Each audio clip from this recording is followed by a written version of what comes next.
Урматтуу журналисттер, урматтуу Чолпон Карапбековна, урматтуу Бактыбек Онурбекович, сиздерден мына Аллах Тааланын буйругу экен. Сиздер менен чогуу мына Ош шаарында чогуу бирге иштеп, сиздер менен мына агайын болуп, байке карындаш болуп, сиздер менен чогуу бир арабаны тартып, мына жалпы биздин Ордолуу Ошубузда, сүйүктүү Ошубузда мына сиздер менен чогуу иштеп калганга Аллах Таала насип кылган экен. Мен сиздер менен чогуу иштеп, сиздердин мындай жетишкениңиздерди карап, иштегениңиздерди карап, ыраазычылык билдирем мэриянын атынан. Анан эми биз азыр өзүңүздөр жакшы көрүп атасыздар. Мэрияда 100% техникалар жаңыланды. 100%.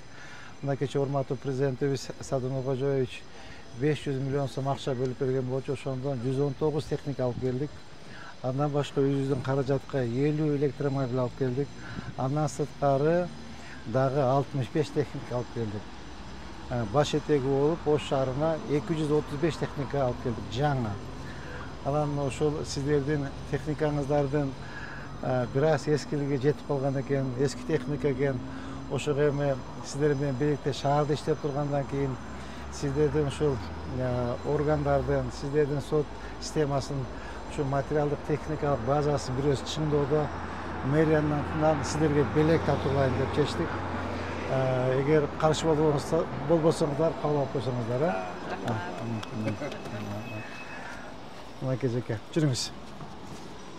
Мынакей 2025-жылкы прямо масло. Июль айында чыккан. Куттуктайбыз. Ой, рахмат. Куттуктайбыз. Чоң ыраазычылык. Келиңиз, отуруп. Отуруңуз.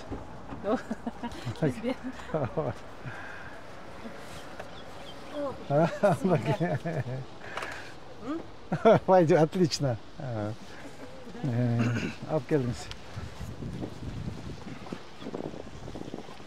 Мынакей, урматтуу Батырбек, куттуктайм сиздики. Маста мынакей. Прямо с вагона. Ой, с контейнера. Мынакей. Кулук болсун, жакшылыктар кайдаңыздар. Электромобиль. Ава, бензин 1.5 объем, ава. Кана вот алдырыңызчы? Прямо. Чоң рахмат, сизге да бүтүнсүздөн аябай жакшы мыкты белек болду. Рахмат. Атамекен үчүн кызмат кылабыз. Алган белегибиз өзүбүздүн ишибизге болсун. Эмгегибиз мамлекет үчүн. Рахмат. Чоң ыраазычылык. Ушу биздин ишибиздин катаалдыгын эске алып, ушу шаардык сот, титулдук сотто бар шаарга карагандан кийин ушу бизге көрсөткөн материалдык жардамыңыз үчүн чоң ыраазычылыкты билдиребиз. Сиздердин да ишиңизге ийгилик. Сиздердин берген белегиңер көп убакытта кызматын кыла берсин. Ушу мамлекет үчүн. Рахмат, ак жол той болсун. Рахмат. Ийгилик каалайм иштериңизге. Рахмат. Сиздерге да ийгилик. Рахмат, жакшы туруңуздар.